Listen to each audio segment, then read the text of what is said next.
নমস্কার বন্ধুরা, পিঙ্কি কিচেনে সবাইকে স্বাগত।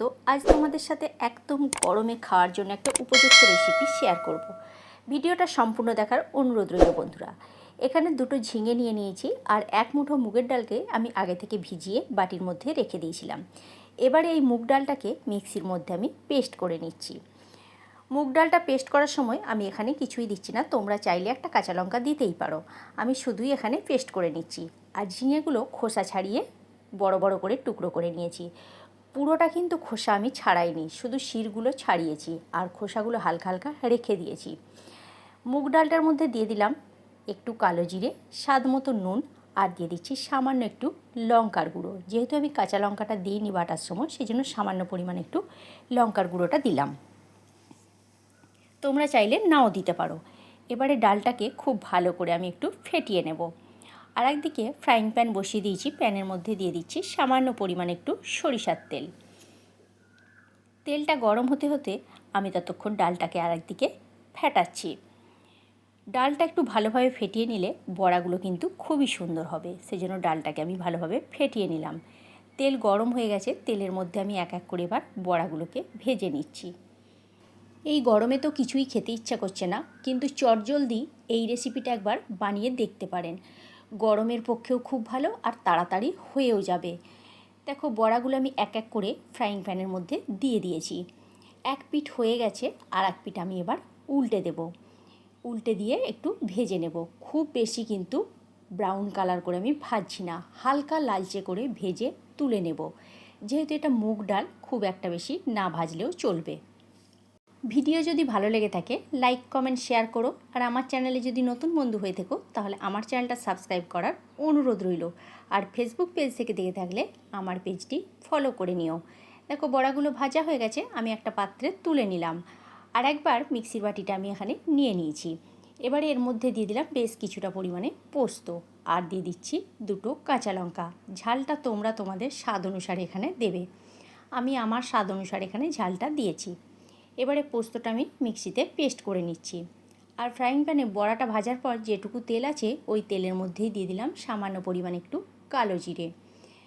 ফোড়নটা কয়েক সেকেন্ডের জন্য নাড়াচাড়া করে ভেজে নিয়ে দিয়ে দিলাম কেটে রাখা ঝিঙের টুকরোগুলো। ঝিঙেটা দেওয়ার পর 2 মিনিটের মতো আমি একটু নাড়াচাড়া করে ঝিঙেটা ভেজে নিচ্ছি। ঝিঙে কিন্তু ভাজতে ভাজতেই ঝিঙে থেকে জল বেরোতে শুরু করে দিয়েছে। আর ঝিঙের জলেই কিন্তু ঝিঙেটা খুব ভালোভাবে সিদ্ধও হয়ে যাবে।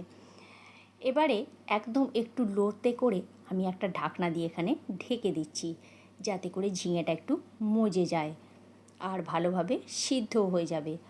আর ঢাকনাটা দেওয়ার আগে আমি দিয়ে দিলাম স্বাদ মতো নুন।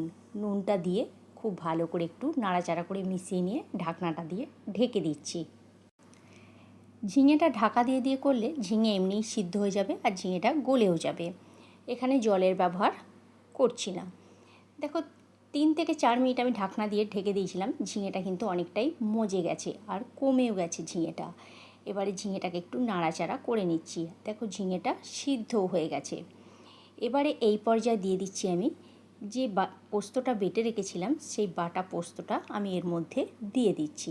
দিয়ে ঝিঙের সাথে খুব ভালো করে একটু ভেজে নিচ্ছি। তোমরা চাইলে পোস্তটা নাও ভাজতে পারো, আমি এখানে সামান্য একটু ভেজে নিচ্ছি। ভাজলে তার স্বাদটা খুব ভালো আসে, সেই জন্য একটু ভেজে নিচ্ছি। 1 মিনিটের মতো নাড়াচাড়া করে পোস্তটা আমি এখানে ভেজে নিলাম। ভাজা হয়ে যাওয়ার পর মিক্সির বাটিটা ধুয়ে আমি বেশ কিছুটা পরিমাণ এখানে জল দিয়ে দিচ্ছি। মিক্সির বাটিটা ধুয়ে যেটুকু জল, পোস্তর জলটা, সেই জলটাই আমি এখানে দিলাম। আর একটু সামান্য পরিমাণে বাটিটা ধুয়ে দিয়ে দিচ্ছি। এক্সট্রা করে কিন্তু সাদা জল আর ব্যবহার করছি না।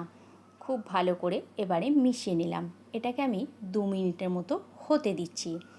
2 মিনিট পর ফিরে এলাম। দেখো, 2 মিনিট আমার হয়ে গেছে আর পোস্তটাও কিন্তু একটু গাঢ় গাঢ় হয়ে গেছে। এবারে এই পর্যায়ে দিয়ে দিচ্ছি ভেজে রাখা বড়াগুলো। বড়াগুলো দিয়ে আরও 2 মিনিটের মতো আমি একটু ফুটিয়ে নেব, একদম লো ফ্লেমেতে। আর এটা একটু গামাখো গামাখো হবে আর খেতেও বেশ ভালো লাগবে। খুব একটা ঝোলও হবে না আর শুকনোও হবে না। বড়াটাতে কিন্তু অনেকটা পরিমাণেই ঝোলটা টেনে নিয়েছে। দেখতে পাচ্ছ কতটা পরিমাণে টেনে নিয়েছে। এবারে আমি ফ্লেমটা অফ করে এটাকে নামিয়ে নিচ্ছি। কত সুন্দর দেখতে লাগছে দেখো বন্ধুরা। আর গরম গরম ভাতের সাথে তো অসাধারণ খেতে লাগে। আর এই গরমে তো কিছুই খেতে ইচ্ছা করছে না, এইরকম একটা পোস্ত থাকলে ভাত খেতে বেশ ভালোই লাগবে। রেসিপিটা কেমন লাগলো অবশ্যই জানিও, ভালো লাগলে একটা শেয়ার করে দিও। আজকের মতো তাহলে এইখানেই, নেক্সট ভিডিওতে দেখা হচ্ছে।